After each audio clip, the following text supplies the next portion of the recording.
Story 11. The Adventure of the Beryl Coronet. "Holmes," said I, as I stood one morning in our bow window looking down the street, "here is a madman coming along. It seems rather sad that his relatives should allow him to come out alone." My friend rose lazily from his armchair and stood with his hands in the pockets of his dressing gown, looking over my shoulder. It was a bright, crisp February morning, and the snow of the day before still lay deep upon the ground, shimmering brightly in the wintry sun. Down the centre of Baker Street it had been ploughed into a brown, crumbly band by the traffic, but at either side and on the heaped-up edges of the footpaths it still lay as white as when it fell. The grey pavement had been cleaned and scraped, but was still dangerously slippery, so that there were fewer passengers than usual. Indeed, from the direction of the Metropolitan Station, no one was coming save the single gentleman whose eccentric conduct had drawn my attention. He was a man of about 50, tall, portly, and imposing, with a massive, strongly marked face and a commanding figure. He was dressed in a sombre yet rich style, in black frock coat, shining hat, neat brown gaiters, and well-cut pearl grey trousers. Yet his actions were in absurd contrast to the dignity of his dress and features, for he was running hard, with occasional little springs such as weary man gives who is little accustomed to set any tax upon his legs. As he ran he jerked his hands up and down, waggled his head, and writhed his face into the most extraordinary contortions. "What on earth can be the matter with him?" I asked. "He's looking up at the numbers of the houses." "I believe that he's coming here," said Holmes, rubbing his hands. "Here?" "Yes. I rather think he is coming to consult me professionally. I think that I recognise the symptoms." "Ha! Did I not tell you?"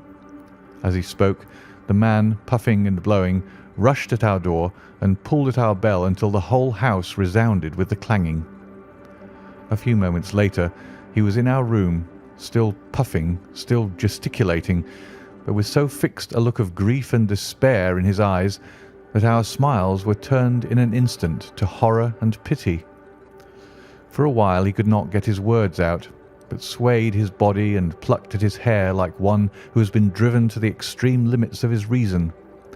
Then, suddenly springing to his feet, he beat his head against the wall with such force that we both rushed upon him and tore him away to the centre of the room. Sherlock Holmes pushed him down into the easy-chair, and, sitting beside him, patted his hand and chatted with him in the easy, soothing tones which he knew so well how to employ.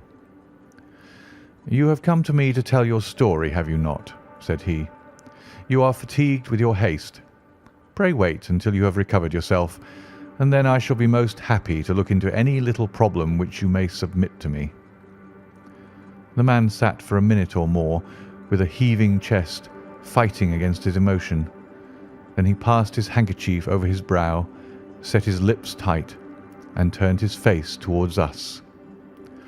"No doubt you think me mad," said he. "I see that you've had some great trouble," responded Holmes. "God knows I have. A trouble which is enough to unseat my reason. So sudden and so terrible is it. Public disgrace I might have faced, although I am a man whose character has never yet borne a stain. Private affliction also is the lot of every man, but the two coming together, and in so frightful a form, have been enough to shake my very soul. Besides, it is not I alone. The very noblest in the land may suffer unless some way be found out of this horrible affair." "Pray compose yourself, sir," said Holmes, "and let me have a clear account of who you are and what it is that has befallen you." "My name," answered our visitor, "is probably familiar to your ears. I am Alexander Holder, of the banking firm of Holder and Stevenson, of Threadneedle Street." The name was indeed well known to us, as belonging to the senior partner in the second largest private banking concern in the City of London. What could have happened, then, to bring one of the foremost citizens of London to this most pitiable pass? We waited, all curiosity, until with another effort he braced himself to tell his story. "I feel that time is of value," said he.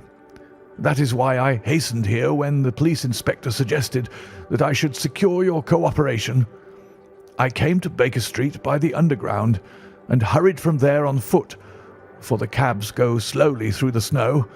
That is why I was so out of breath, for I'm a man who takes very little exercise. I feel better now, and I will put the facts before you as shortly and yet as clearly as I can.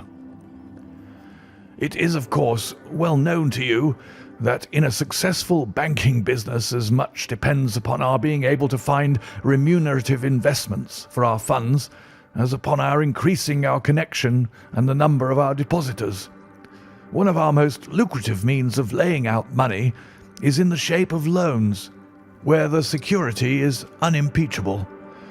We have done a good deal in this direction during the last few years, and there are many noble families to whom we have advanced large sums upon the security of their pictures, libraries, or plate. Yesterday morning I was seated in my office at the bank when a card was brought into me by one of the clerks. I started when I saw the name, for it was that of none other than, well, perhaps even to you, I had better say no more than that it was a name which is a household word all over the earth, one of the highest, noblest, most exalted names in England.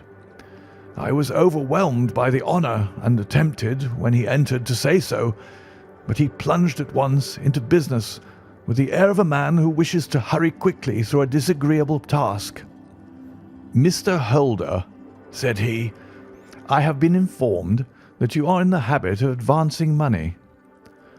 "The firm does so when the security is good," I answered. "It is absolutely essential to me," said he, "that I should have £50,000 at once. I could, of course, borrow so trifling a sum 10 times over from my friends, but I much prefer to make it a matter of business and to carry out that business myself.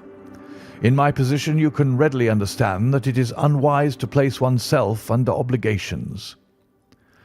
"For how long, may I ask, do you want this sum?" I asked.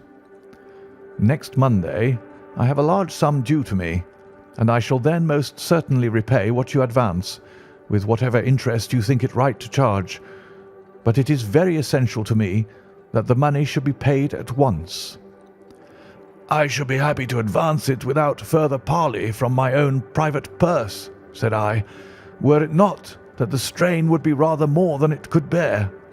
If, on the other hand, I am to do it in the name of the firm, then in justice to my partner, I must insist that, even in your case, every business-like precaution should be taken."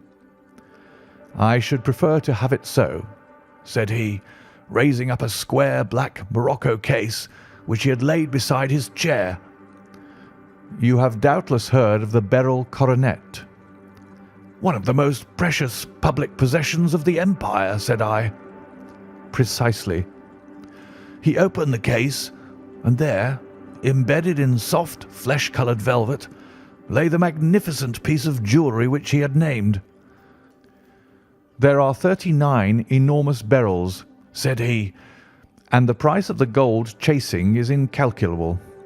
The lowest estimate would put the worth of the coronet at double the sum which I have asked. I am prepared to leave it with you as my security." I took the precious case into my hands and looked in some perplexity from it to my illustrious client. "You doubt its value?" he asked. "Not at all. I only doubt—" "The propriety of my leaving it. You may set your mind at rest about that. I should not dream of doing so were it not absolutely certain that I should be able in 4 days to reclaim it. It is a pure matter of form. Is the security sufficient?" "Ample." "You understand, Mr. Holder, that I am giving you a strong proof of the confidence which I have in you, founded upon all that I have heard of you. I rely upon you not only to be discreet and to refrain from all gossip upon the matter, but, above all, to preserve this coronet with every possible precaution, because I need not say that a great public scandal would be caused if any harm were to befall it. Any injury to it would be almost as serious as its complete loss, for there are no beryls in the world to match these, and it would be impossible to replace them. I leave it with you, however, with every confidence, and I shall call for it in person on Monday morning." Seeing that my client was anxious to leave, I said no more, but calling for my cashier, I ordered him to pay over 50 £1,000 notes. When I was alone once more, however, with the precious case lying upon the table in front of me, I could not but think with some misgivings of the immense responsibility which it entailed upon me. There could be no doubt that, as it was a national possession, a horrible scandal would ensue if any misfortune should occur to it. I already regretted having ever consented to take charge of it. However, it was too late to alter the matter now, so I locked it up in my private safe and turned once more to my work. When evening came, I felt that it would be an imprudence to leave so precious a thing in the office behind me. Bankers' safes have been forced before now, and why should not mine be? If so, how terrible would be the position in which I should find myself. I determined, therefore, that for the next few days I would always carry the case backward and forward with me, so that it might never be really out of my reach. With this intention, I called a cab and drove out to my house at Streatham, carrying the jewel with me. I did not breathe freely until I had taken it upstairs and locked it in the bureau of my dressing room. And now a word as to my household, Mr. Holmes, for I wish you to thoroughly understand the situation. My groom and my page sleep out of the house and may be set aside altogether. I have 3 maidservants who have been with me a number of years and whose absolute reliability is quite above suspicion. Another, Lucy Parr, the second waiting maid, has only been in my service a few months. She came with an excellent character, however, and has always given me satisfaction.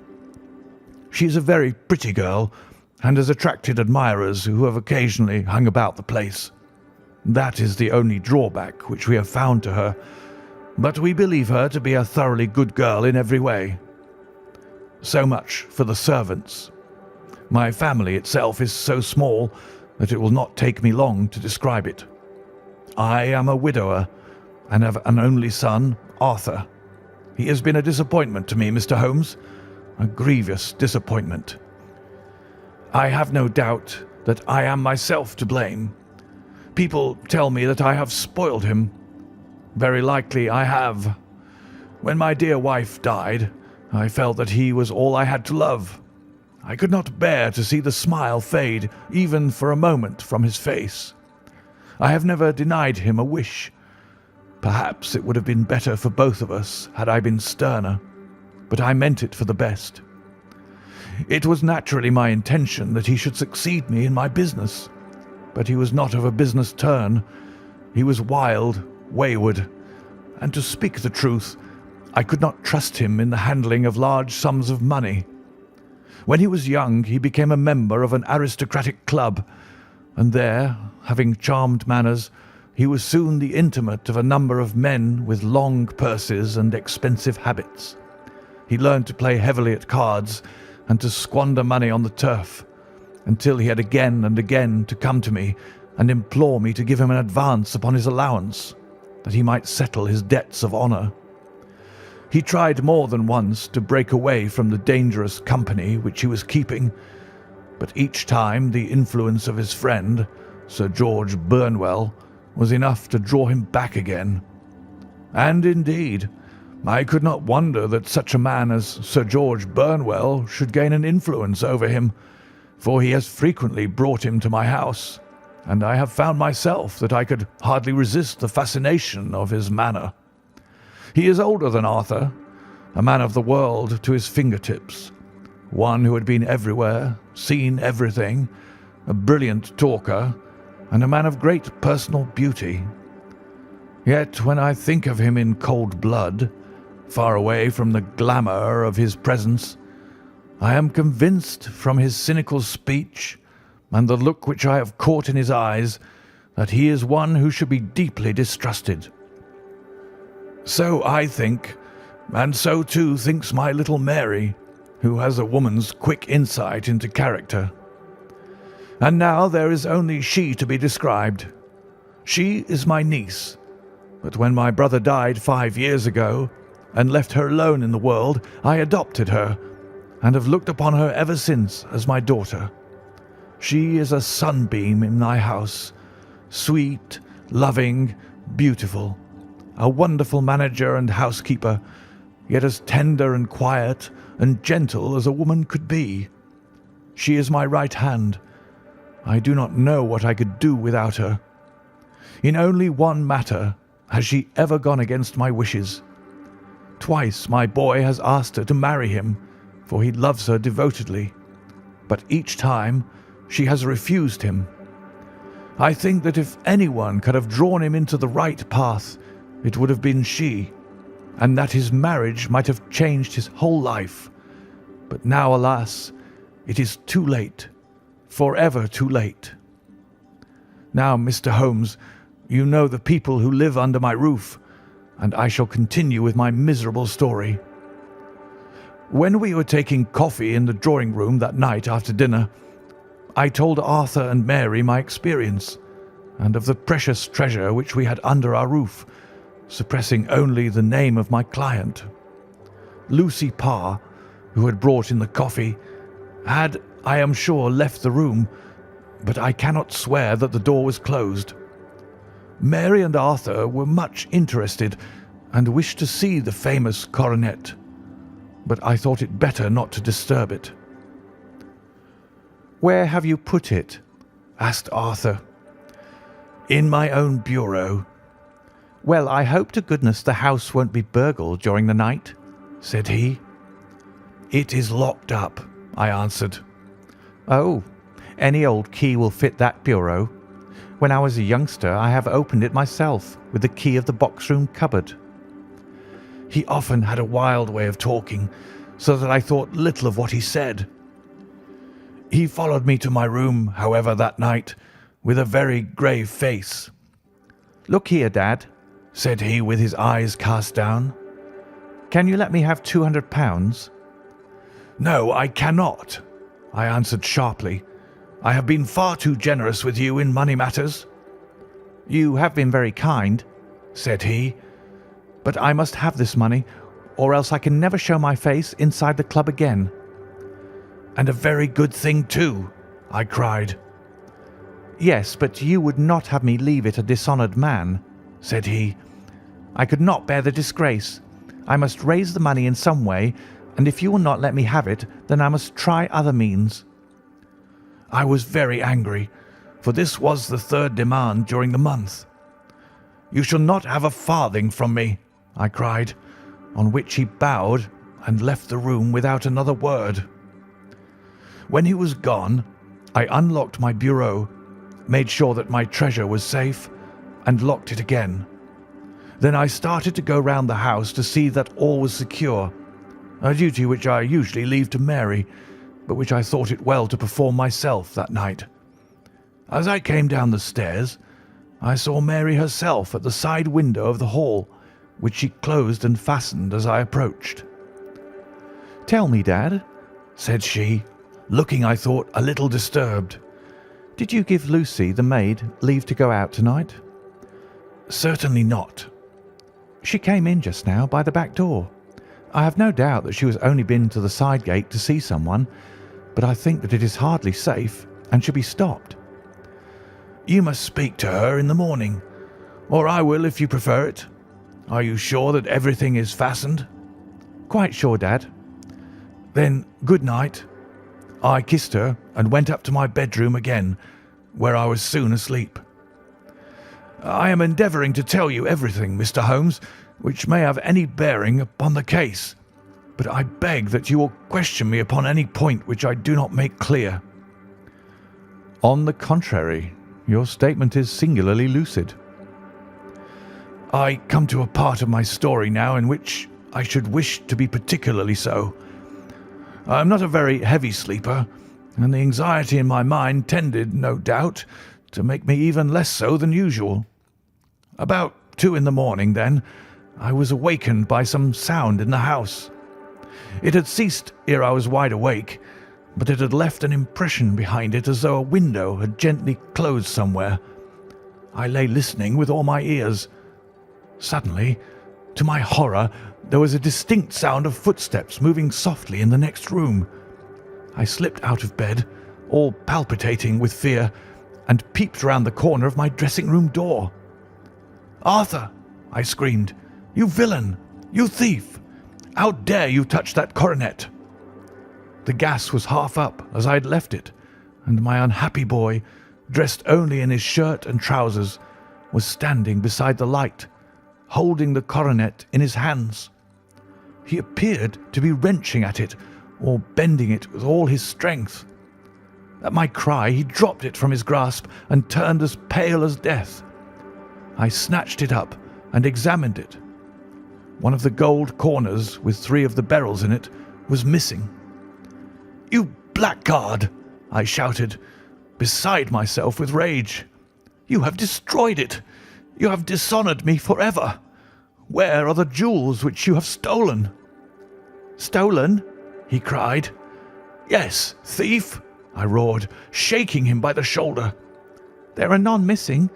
There cannot be any missing," said he. "There are 3 missing, and you know where they are. Must I call you a liar as well as a thief?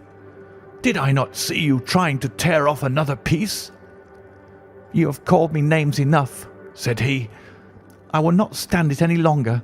I shall not say another word about the business, since you have chosen to insult me. I will leave your house in the morning and make my own way in the world." "You shall leave it in the hands of the police," I cried, half mad with grief and rage. "I shall have this matter probed to the bottom." "You shall learn nothing from me," said he with a passion such as I should not have thought it was in his nature. "If you choose to call the police, let the police find what they can." By this time, the whole house was astir, for I had raised my voice in my anger. Mary was the first to rush into my room, and at the sight of the coronet and of Arthur's face, she read the whole story and, with a scream, fell down senseless on the ground. I sent the housemaid for the police and put the investigation into their hands at once. When the inspector and the constable entered the house, Arthur, who had stood sullenly with his arms folded, asked me whether it was my intention to charge him with theft. I answered that it had ceased to be a private matter, but had become a public one, since the ruined coronet was national property. I was determined that the law should have its way in everything. "At least," said he, "you will not have me arrested at once. It would be to your advantage as well as mine if I might leave the house for 5 minutes."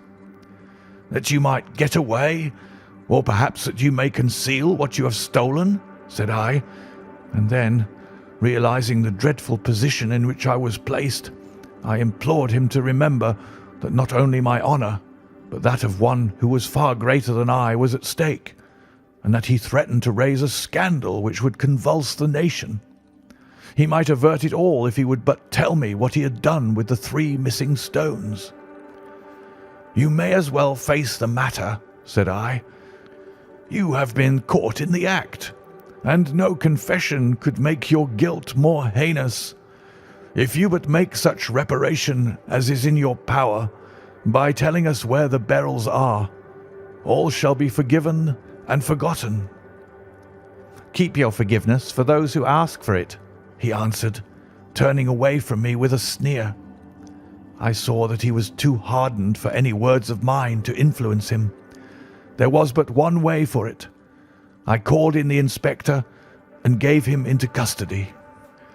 A search was made at once, not only of his person, but of his room and of every portion of the house where he could possibly have concealed the gems. But no trace of them could be found, nor would the wretched boy open his mouth for all our persuasions and our threats. This morning he was removed to a cell, and I, after going through all the police formalities, have hurried round to you to implore you to use your skill in unravelling the matter. The police have openly confessed that they can at present make nothing of it. You may go to any expense which you think necessary. I have already offered a reward of £1,000. My God, what shall I do?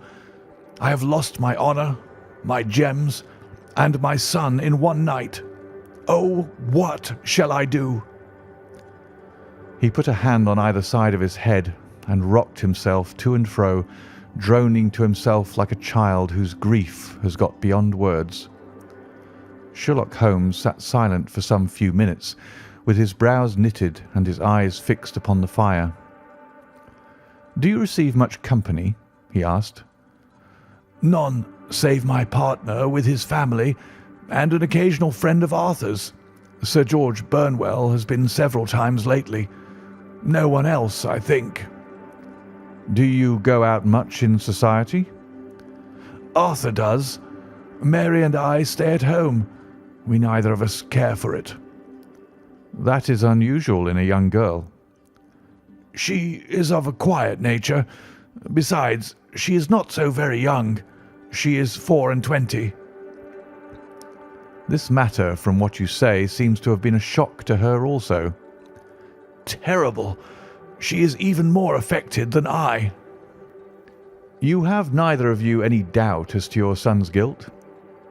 "How can we have when I saw him with my own eyes, with the coronet in his hands?"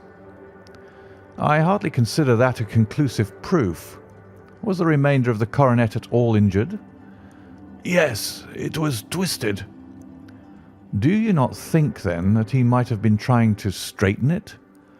"God bless you. You are doing what you can for him and for me, but it is too heavy a task. What was he doing there at all? If his purpose were innocent, why did he not say so?" "Precisely. And if it were guilty, why did he not invent a lie? His silence appears to me to cut both ways. There are several singular points about the case. What did the police think of the noise which awoke you from your sleep?" "They considered that it might be caused by Arthur's closing his bedroom door." "A likely story. As if a man bent on felony would slam his door so as to wake a household. What did they say, then, of the disappearance of those gems?" "They are still sounding the planking and probing the furniture in the hope of finding them." "Have they thought of looking outside the house?" "Yes, they have shown extraordinary energy. The whole garden has already been minutely examined." "Now, my dear sir," said Holmes, "is it not obvious to you now that this matter really strikes very much deeper than either you or the police were at first inclined to think? It appeared to you to be a simple case. To me, it seems exceedingly complex. Consider what is involved by your theory. You suppose that your son came down from his bed, went at great risk to your dressing room, opened your bureau, took out your coronet, broke off by main force a small portion of it, went off to some other place, concealed 3 gems out of the 39, with such skill that nobody can find them, and then returned with the other 36 into the room in which he exposed himself to the greatest danger of being discovered. I ask you now, is such a theory tenable?" "But what other is there?" cried the banker with a gesture of despair. "If his motives were innocent, why does he not explain them?" "It is our task to find that out," replied Holmes. "So now, if you please, Mr. Holder, we will set off for Streatham together, and devote an hour to glancing a little more closely into details." My friend insisted upon my accompanying them in their expedition, which I was eager enough to do, for my curiosity and sympathy were deeply stirred by the story to which we had listened. I confess that the guilt of the banker's son appeared to me to be as obvious as it did to his unhappy father, but still I had such faith in Holmes's judgment that I felt that there must be some grounds for hope as long as he was dissatisfied with the accepted explanation. He hardly spoke a word the whole way out to the southern suburb, but sat with his chin upon his breast and his hat drawn over his eyes, sunk in the deepest thought. Our client appeared to have taken fresh heart at the little glimpse of hope which had been presented to him, and he even broke into a desultory chat with me over his business affairs. A short railway journey and a shorter walk brought us to Fairbank, the modest residence of the great financier. Fairbank was a good-sized square house of white stone, standing back a little from the road. A double carriage sweep with a snow-clad lawn stretched down in front to two large iron gates which closed the entrance. On the right side was a small wooden thicket which led into a narrow path between two neat hedges stretching from the road to the kitchen door and forming the tradesman's entrance. On the left ran a lane which led to the stables and was not itself within the grounds at all, being a public, though little used, thoroughfare. Holmes left us standing at the door and walked slowly all round the house, across the front, down the tradesman's path, and so round by the garden behind into the stable lane. So long was he that Mr. Holder and I went into the dining room and waited by the fire until he should return. We were sitting there in silence when the door opened and a young lady came in. She was rather above the middle height, slim, with dark hair and eyes, which seemed the darker against the absolute pallor of her skin. I do not think that I have ever seen such deadly paleness in a woman's face. Her lips, too, were bloodless, but her eyes were flushed with crying. As she swept silently into the room, she impressed me with a greater sense of grief than the banker had done in the morning, and it was the more striking in her as she was evidently a woman of strong character, with immense capacity for self-restraint. Disregarding my presence, she went straight to her uncle and passed her hand over his head with a sweet womanly caress. "You have given orders that Arthur should be liberated, have you not, Dad?" she asked. No, no, my girl. The matter must be probed to the bottom. "But I am sure that he is innocent. You know what woman's instincts are. I know that he has done no harm, and that you will be sorry for having acted so harshly." Why is he silent, then, if he is innocent? "Who knows? Perhaps because he was so angry that you should suspect him." How could I help suspecting him when I actually saw him with the coronet in his hand? "Oh, but he had only picked it up to look at it. Oh, do take my word for it that he is innocent. Let the matter drop and say no more. It is so dreadful to think of our dear Arthur in prison." I shall never let it drop until the gems are found. Never, Mary. Your affection for Arthur blinds you as to the awful consequences to me. Far from hushing the thing up, I have brought a gentleman down from London to inquire more deeply into it." "This gentleman?" she asked, facing round to me. "No, his friend. He wished us to leave him alone. He is round in the stable lane now." "The stable lane?" She raised her dark eyebrows. "What can he hope to find there? Ah, this, I suppose, is he. I trust, sir, that you will succeed in proving what I feel sure is the truth, that my cousin Arthur is innocent of this crime." "I fully share your opinion, and I trust with you that we may prove it," returned Holmes, going back to the mat to knock the snow from his shoes. "I believe I have the honour of addressing Miss Mary Holder. Might I ask you a question or two?" "Pray do, sir, if it may help to clear this horrible affair up." "You heard nothing yourself last night?" "Nothing, until my uncle here began to speak loudly. I heard that, and I came down." "You shut up the windows and doors the night before? Did you fasten all the windows?" "Yes." "Were they all fastened this morning?" "Yes." "You have a maid who has a sweetheart. I think that you remarked to your uncle last night that she had been out to see him." "Yes, and she was the girl who waited in the drawing-room and who may have heard uncle's remarks about the coronet." "I see. You infer that she may have gone out to tell her sweetheart, and that the two may have planned the robbery." "But what is the good of all these vague theories?" cried the banker impatiently. when I have told you that I saw Arthur with the coronet in his hands?" "Wait a little, Mr. Holder. We must come back to that. About this girl, Miss Holder. You saw her return by the kitchen door, I presume?" "Yes. When I went to see if the door was fastened for the night, I met her slipping in. I saw the man, too, in the gloom." "Do you know him?" "Oh, yes. He is the greengrocer who brings our vegetables round. His name is Francis Prosper." "He stood," said Holmes, "to the left of the door. That is to say, farther up the path than is necessary to reach the door." "Yes, he did." "And he is a man with a wooden leg." Something like fear sprang up in the young lady's expressive black eyes. "Why, you are like a magician," said she. "How do you know that?" She smiled, but there was no answering smile in Holmes' thin, eager face. "I shall be very glad now to go upstairs," said he. "I shall probably wish to go over the outside of the house again. Perhaps I had better take a look at the lower windows before I go up."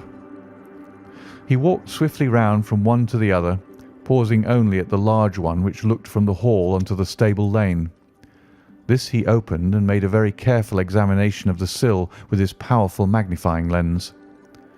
"Now we shall go upstairs," said he at last. The banker's dressing-room was a plainly furnished little chamber with a grey carpet, a large bureau, and a long mirror. Holmes went to the bureau first and looked hard at the lock. "Which key was used to open it?" he asked. "That which my son himself indicated, that of the cupboard of the lumber room." "Have you it here?" "That is it on the dressing table." Sherlock Holmes took it up and opened the bureau. "It is a noiseless lock," said he. "It is no wonder that it did not wake you. This case, I presume, contains the coronet. We must have a look at it." He opened the case, and taking out the diadem, he laid it upon the table. It was a magnificent specimen of the jeweller's art, and the 36 stones were the finest that I have ever seen. At one side of the coronet was a cracked edge, where a corner holding 3 gems had been torn away. "Now, Mr. Holder," said Holmes, "here is the corner which corresponds to that which has been so unfortunately lost. Might I beg that you will break it off?" The banker recoiled in horror. "I should not dream of trying," said he. "Then I will." Holmes suddenly bent his strength upon it, but without result. "I feel it give a little," said he, "but though I am exceptionally strong in the fingers, it would take me all my time to break it. An ordinary man could not do it. Now, what do you think would happen if I did break it, Mr. Holder? There would be a noise like a pistol shot. Do you tell me that all this happened within a few yards of your bed, and that you heard nothing of it?" "I do not know what to think. It is all dark to me." "But perhaps it may grow lighter as we go. What do you think, Miss Holder?" "I confess that I still share my uncle's perplexity." "Your son had no shoes or slippers on when you saw him?" "He had nothing on save only his trousers and shirt." "Thank you. We have certainly been favoured with extraordinary luck during this inquiry, and it will be entirely our own fault if we do not succeed in clearing the matter up. With your permission, Mr. Holder, I shall now continue my investigations outside." He went alone at his own request, for he explained that any unnecessary footmarks might make his task more difficult. For an hour or more he was at work, returning at last with his feet heavy with snow and his features as inscrutable as ever. "I think that I have seen now all that there is to see, Mr. Holder," said he. "I can serve you best by returning to my rooms." "But the gems, Mr. Holmes, where are they?" "I cannot tell." The banker wrung his hands. "I shall never see them again," he cried. "And my son, you give me hopes." "My opinion is in no way altered." "Then, for God's sake, what was this dark business which was acted in my house last night?" "If you can call upon me at my Baker Street rooms tomorrow morning between 9 and 10, I shall be happy to do what I can to make it clearer." I understand that you give me carte blanche to act for you, provided only that I get back the gems, and that you place no limit on the sum I may draw." "I would give my fortune to have them back." "Very good. I shall look into the matter between this and then. Goodbye. It is just possible that I may have to come over here again before evening." It was obvious to me that my companion's mind was now made up about the case, although what his conclusions were was more than I could even dimly imagine. Several times during our homeward journey I endeavoured to sound him upon the point, but he always glided away to some other topic, until at last I gave it over in despair. It was not yet 3 when we found ourselves in our rooms once more. He hurried to his chamber, and was down again in a few minutes, dressed as a common loafer. With his collar turned up, his shiny, seedy coat, his red cravat, and his worn boots, he was a perfect sample of the class. "I think that this should do," said he, glancing into the glass above the fireplace. "I only wish you could come with me, Watson, but I fear that it won't do. I may be on the trail in this matter, or I may be following a will-o'-the-wisp, but I shall soon know which it is. I hope that I may be back in a few hours." He cut a slice of beef from the joint upon the sideboard, sandwiched it between 2 rounds of bread, and thrusting his rude meal into his pocket, he started off upon his expedition. I had just finished my tea when he returned, evidently in excellent spirits, swinging an old elastic-sided boot in his hand. He chucked it down into a corner and helped himself to a cup of tea. "I only looked in as I passed," said he. "I am going right on." "Where to?" "Oh, to the other side of the West End. It may be some time before I get back. Don't wait up for me in case I should be late." "How are you getting on?" "Oh, so. Nothing to complain of. I've been out to Streatham since I saw you last, but I did not call at the house. It is a very sweet little problem, and I would not have missed it for a good deal. However, I must not sit gossiping here, but must get these disreputable clothes off and return to my highly respectable self." I could see by his manner that he had strong reasons for satisfaction than his words alone would imply. His eyes twinkled, and there was even a touch of colour upon his sallow cheeks. He hastened upstairs, and a few minutes later I heard the slam of the hall door, which told me that he was off once more upon his congenial hunt. I waited until midnight, but there was no sign of his return, so I retired to my room. It was no uncommon thing for him to be away for days and nights on end when he was hot upon a scent, so that his lateness caused me no surprise. I do not know at what hour he came in, but when I came down to breakfast in the morning, there he was with a cup of coffee in one hand and the paper in the other, as fresh and trim as possible. "You will excuse my beginning without you, Watson," said he, "but you remember that our client has rather an early appointment this morning." "Why, it is after 9 now," I answered. "I should not be surprised if that were he. I thought I heard a ring." It was indeed our friend the financier. I was shocked by the change which had come over him, for his face, which was naturally of a broad and massive mould, was now pinched and fallen in, while his hair seemed to me at least a shade whiter. He entered with a weariness and lethargy which was even more painful than his violence of the morning before, and he dropped heavily into the armchair which I pushed forward for him. "I do not know what I have done to be so severely tried," said he. "Only 2 days ago I was a happy and prosperous man, without a care in the world. Now I am left to a lonely and dishonoured age. One sorrow comes close upon the heels of another. My niece Mary has deserted me." "Deserted you?" "Yes. Her bed this morning had not been slept in. Her room was empty, and a note for me lay upon the hall table. I had said to her last night, in sorrow and not in anger, that if she had married my boy, all might have been well with him. Perhaps it was thoughtless of me to say so. It is to that remark that she refers in this note. My dearest uncle, I feel that I have brought trouble upon you, and that if I had acted differently, this terrible misfortune might never have occurred. I cannot, with this thought in my mind, ever again be happy under your roof, and I feel that I must leave you forever. Do not worry about my future, for that is provided for, and above all, do not search for me, for it will be fruitless labour, and an ill service to me. In life or in death, I am ever your loving Mary. What could she mean by that note, Mr. Holmes? Do you think it points to suicide? No, nothing of the kind. It is perhaps the best possible solution. I trust, Mr. Holder, that you are nearing the end of your troubles. Ha! You say so. You have heard something, Mr. Holmes? You have learned something? Where are the gems? You would not think £1,000 apiece an excessive sum for them? I would pay 10. That would be unnecessary. The 1,000 will cover the matter, and there is a little reward, I fancy. Have you your cheque-book? Here is a pen. Better make it out for £4,000. With a dazed face, the banker made out the required cheque.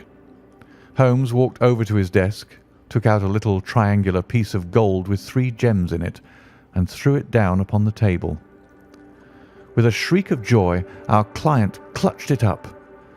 "You have it!" he gasped. "I am saved! I am saved!"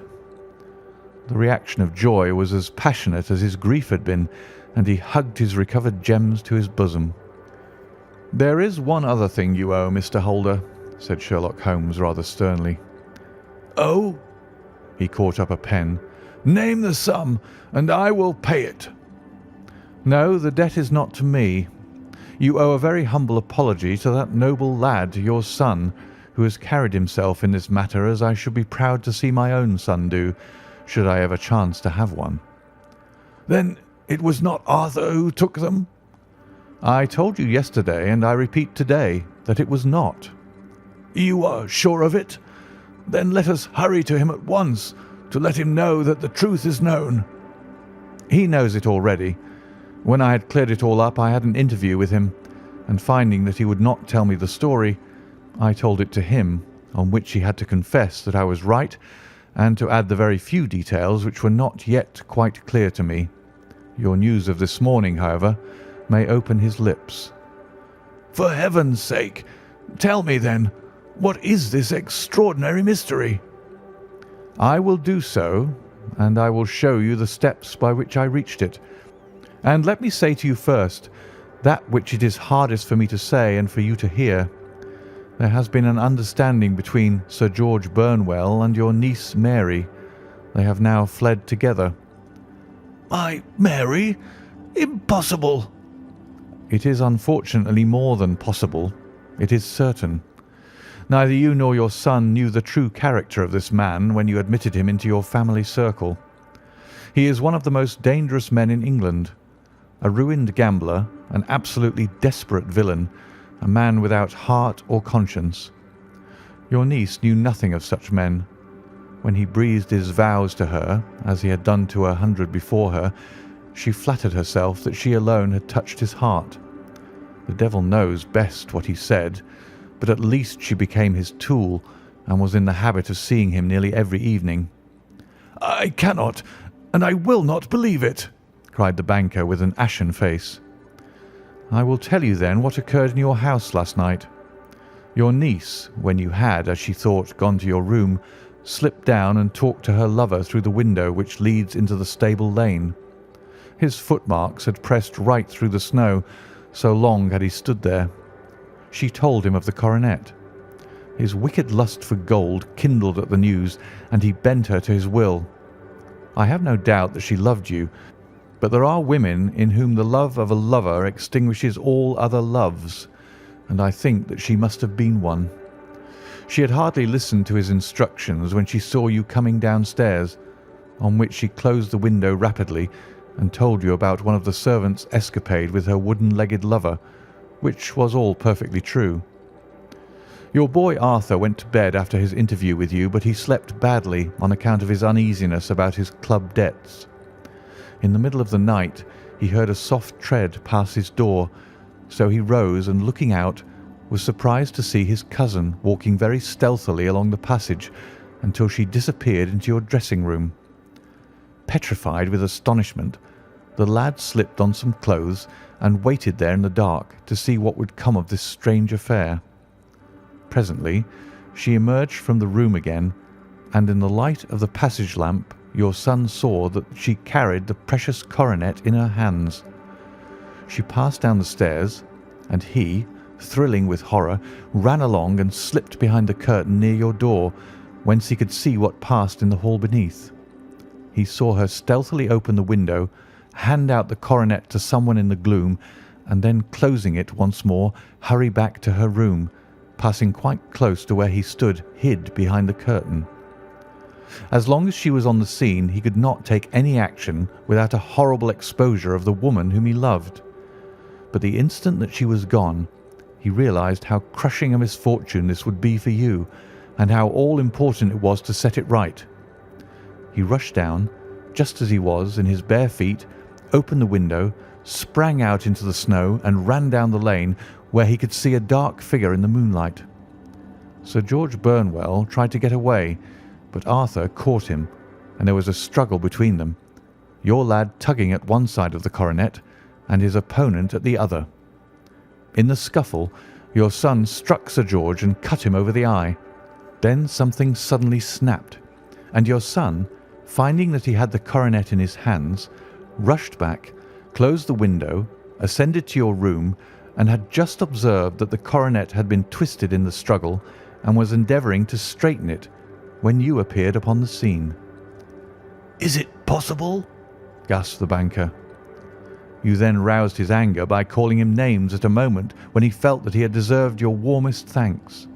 He could not explain the true state of affairs without betraying one who certainly deserved little enough consideration at his hands.